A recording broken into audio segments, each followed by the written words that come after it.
El domingo pasado vi la cuenta pública, no entera, por supuesto, no todo el tiempo, pero hubo gestos, hubo cosas que pasaron que quiero comentar. Pero antes de eso, déjenme hacer una reflexión. A esta altura yo francamente no sé, y lo digo muy en serio, y creo que es un asunto que se debería discutir, si Boric está completamente loco o si es patológicamente narcisista. A ver, en realidad no son opciones excluyentes, el narcisismo es una forma de locura, de hecho una distorsión de la realidad, pero una distorsión de la realidad en la que el yo tiene un lugar preponderante. A veces uno dice que es loca una persona que se expone temerariamente a un peligro, por ejemplo. O sea, estos influencers que se toman selfies en lugares peligrosos, varios han muerto, que se meten en la jaula de un león. Uno dice que es gente loca. Gente loca que reacciona de una manera desproporcionada, agresiva, a la menor provocación. No sé, a veces el loco es un personaje simpático, extravagante, divertido, original, no sé. Pero el narciso no. El narciso es un loco menos inocente. Es un loco que se tiene a sí mismo en alta estima, que busca de manera enfermiza la admiración ajena, que se cree superior. Entonces, la pregunta es, ¿a cuál de estos dos grupos pertenece Boric? ¿Y qué grado de responsabilidad le cabe en su propia conducta? Digo, porque no se comporta de manera normal, definitivamente, y eso creo que está fuera de toda duda. Y me pregunto por el grado de responsabilidad que tiene, y digo grado porque que la tiene es evidente. Tampoco sé, y me lo preguntaba cuando oía la cuenta, si cuando miente Boric lo hace de manera deliberada o si llegó a ese punto en que el mentiroso pierde la capacidad de distinguir. ¿Por qué esto pasa? Y acá quiero hacer dos aclaraciones antes de seguir. La primera es que el juicio moral o psicológico sobre Gabriel Boric es relevante para mí por razones políticas. Yo no estoy acá para definir a las personas, para distinguir entre buenos y malos, para juzgar intenciones, salvo obviamente en tanto y en cuanto esas consideraciones morales o psicológicas sean útiles y relevantes para el juicio político.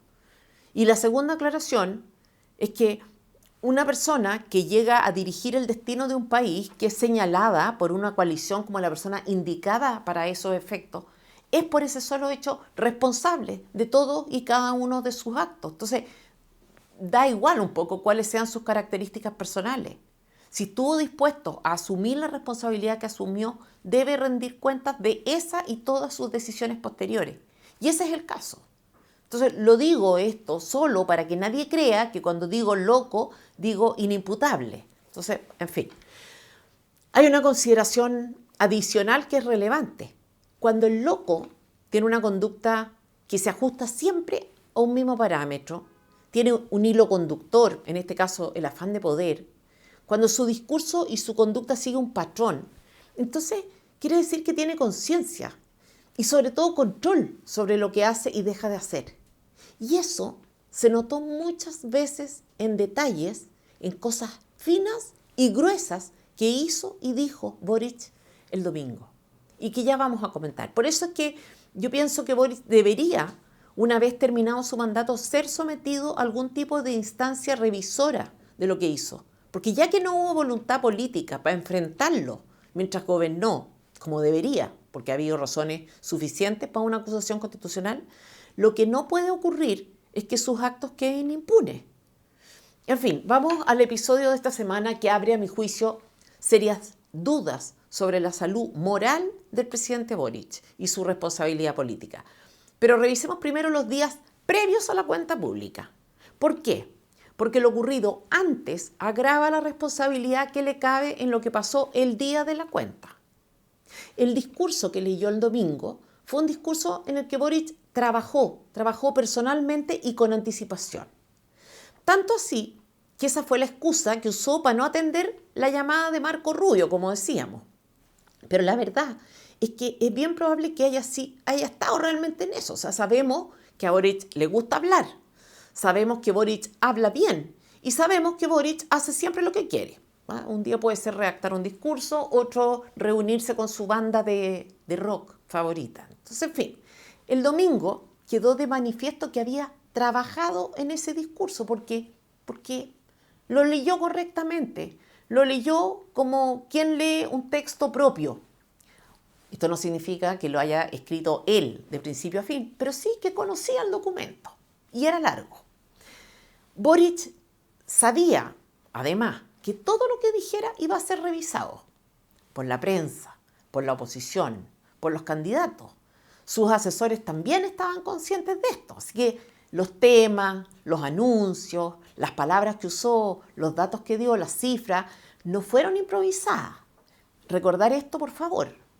Entonces, acá es especialmente relevante la persona de Mario Marcel. La economía, sabemos, no es el fuerte de Gabriel Boric. ¿Para qué decir los números? Entonces, es obvio, por tanto, que nada de eso salió de su imaginación o de su cabeza. Todos fueron objeto de una planificación. Y ustedes pueden estar pensando que exagero al insistir tanto en este punto, ¿no es cierto? Ya sigue adelante, ya entendimos que preparó el discurso, pero ya van a ver que tenía sentido recalcar el punto. El anuncio del cierre de Punta Peuco, por ejemplo, ¿qué pretendía? Forzar errores en la derecha. Gabriel, te cuento. En la última Cosa Nostra de Mayol, el gobierno de Salvador Allende recibió nota 2,9 por parte de los chilenos. El tuyo, 3,1. El de Pinochet, 3,5. Te gana, Gabriel. El general te gana. Entonces, cuidado, que puede ser un arma de doble filo. Pero en fin, no hubo improvisaciones acá, todo fue calculado. Entonces, cada vez que mintió, no fue porque se equivocó, fue porque lo eligió, fue porque tenía un sentido hacerlo. Y quiero empezar con las mentiras que se refieren al 2019. Miren, por favor, esta frase. Es solo una frase.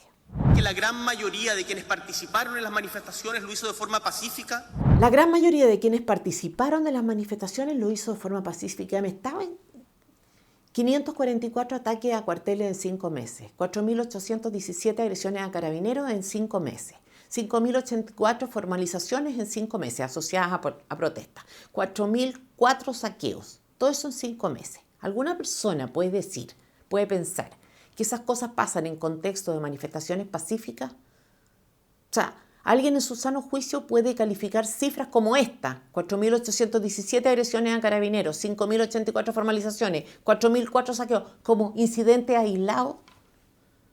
Porque si la mayoría fue pacífica, entonces los hechos violentos fueron eso, incidentes aislados. ¿De qué mayoría pacífica está hablando este señor? Este es mentiroso patológico. ¿Qué clase de historia quiere contarnos, por favor? Si esto es cosa de ver cómo quedó Plaza Baquedano, cómo quedó el centro de Santiago, cómo estaba el comercio completamente tapiado con planchas metálicas. Es cosa de ver cuántos supermercados y farmacias cerraron, algunas de manera definitiva. ¿Cuánto tiempo dejaron de funcionar varias estaciones de metro? O sea, no hay que leer gráficos del Banco Central para hacer un diagnóstico. Bastaba con darse una vuelta por el centro para dimensionar. Las calles, el pavimento picado, los basureros convertidos en depósitos de piedra que los manifestantes lanzaban a carabineros. Entonces, ¿qué valor tiene que Boric condene los ataques contra carabineros si después habla de una mayoría pacífica en este contexto? Pero sigue. Revisen, oigan, atención con el video que viene a continuación. El estallido social del 2019 fue la expresión de un legítimo malestar acumulado en el marco de un proceso de modernización acelerado de nuestra sociedad. Hubo episodios de violencia inaceptables que no pueden ser justificados, como la quema del metro, la destrucción de patrimonio público y privado y la agresión a carabineros. Y como respuesta por parte del Estado se cometieron graves e inexcusables violaciones a los derechos humanos, incluso con resultado de muerte y lesiones gravísimas, muchas de las cuales aún esperan justicia. Dice que el Estado respondió con violaciones a los derechos humanos. ¿Qué está insinuando? Que hubo una política al respecto. Uno no habla del Estado, no atribuye actos al Estado cuando se trata de hechos aislados de tales o cuales funcionarios. Cuando uno dice el Estado, habla de política pública, de una política sistemática. Eso, que hubo violaciones a los derechos humanos, es completa y absolutamente falso. El INDH, el Instituto Nacional de Derechos Humanos, lo supimos después, había recibido presiones del Partido Comunista para declarar la tortura y desaparición de personas. Por suerte el INDH no se dio, pero eso querían, inventar desaparecidos. Entonces, esto es bien impresionante porque supone un desprecio absoluto por los derechos humanos, o sea, supone estar dispuesto a trivializar, a jugar con esto. En fin, el INDH no se atrevió a tanto, pero presentó 3.000 querellas contra Carabineros. Yo me imagino perfecto al Partido Comunista, al Frente Amplio, incentivando a la gente a denunciar. Había que crear un ambiente.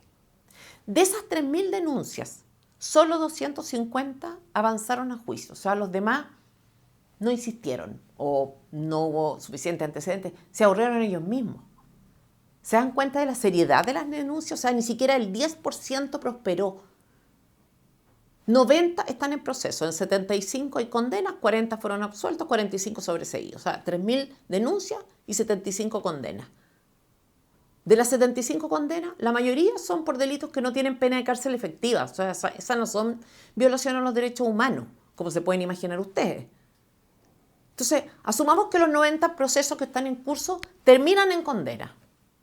Entonces habría 165 condenas.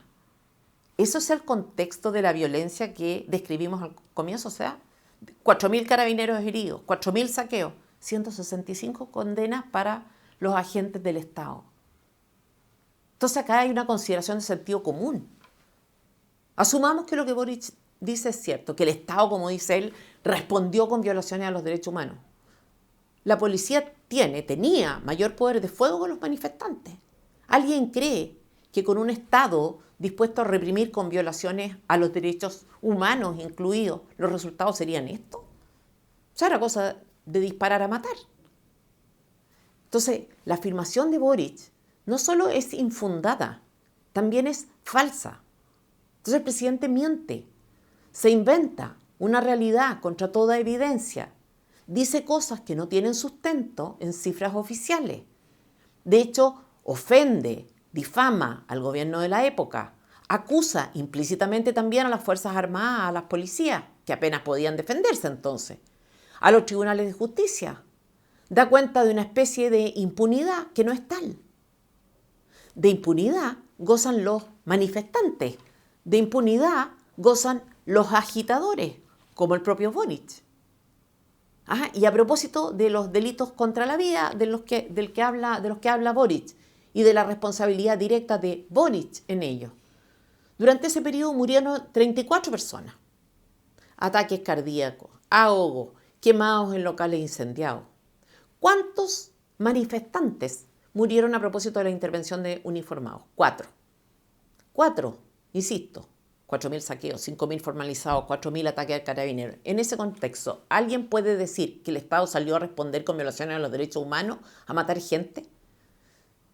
Si así fuera, ¿habrían muerto 4 personas? Vamos entonces al detalle de esas 4 personas que murieron. 2 fue a propósito de disparos de 2 soldados del ejército, condenados ambos. 1 atropellado por un cabo del armado, que quedó libre porque se trató de un cuasi delito. Y el otro porque recibió un disparo después de haber atacado.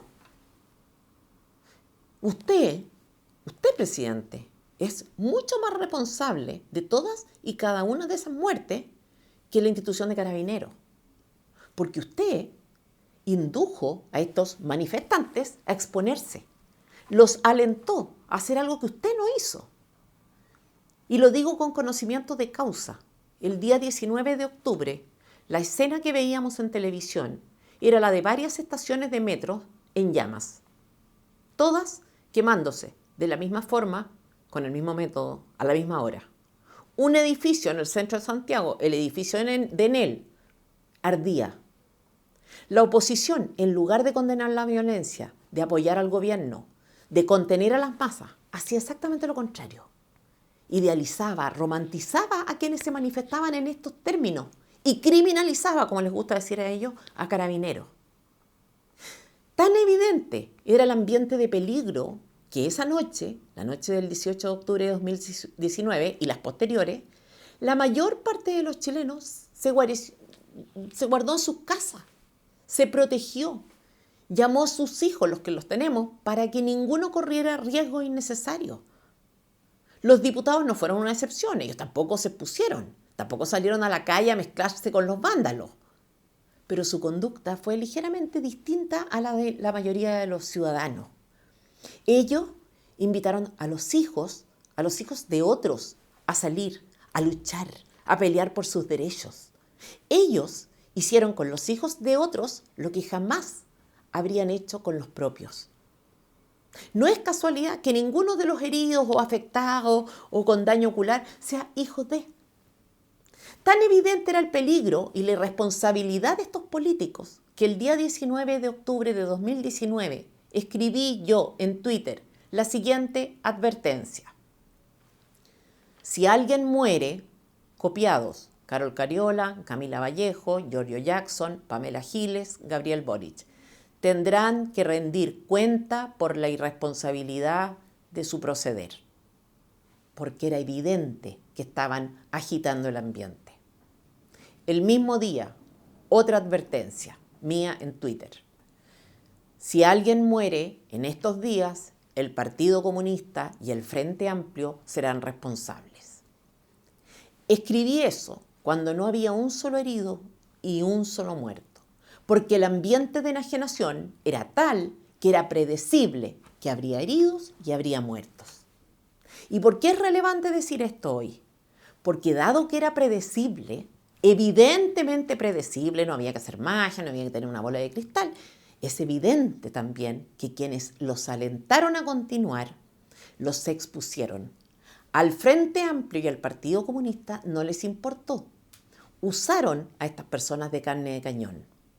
Cuando usted, presidente, habla de violaciones a los derechos humanos para referirse a ese periodo, lo que usted pretende es que esas personas, esos vándalos, esos delincuentes a los que usted utilizó, dirijan su furia contra el Estado, la policía, las Fuerzas Armadas y no pongan su atención en usted, en las ventajas que usted personalmente obtuvo de su sacrificio. Esto que hizo usted no es, por tanto, solo ni principalmente un guiño al octubrismo, un distractor. Es en realidad una cortina de humo para que nadie vea lo más obvio. Y es que estas personas fueron los tontos útiles, los soldados al servicio de una revolución cuyo sentido y destino jamás imaginaron. Y a ellos tampoco los victimizo, pero al menos hay que reconocer que muy probablemente no tuvieron, como usted, todas las oportunidades del mundo. Lo que hiciste, tanto el 2019 como el domingo, Gabriel, es muy grave. Estamos hablando de imputar delitos y crímenes de lesa humanidad a quienes no los cometieron, de inducir a personas a poner en riesgo su vida y su integridad en nombre de una revolución de la que tú participaste de manera digital, salvo aquella vez que enfrentaste a militares actuando sobre seguro, por cierto. Difamaste a personas con acusaciones gravísimas, a Sebastián Piñera, a varios ministros. Y cuando se te acabó esta excusa, lo hiciste después con ocasión de la pandemia. No, a ratos uno duda de la locura, pero no. Es una locura demasiado consistente y planificada, que persigue siempre el mismo objetivo. No es locura. Acá hay una responsabilidad política muy concreta, muy determinada y quedó en evidencia el domingo pasado.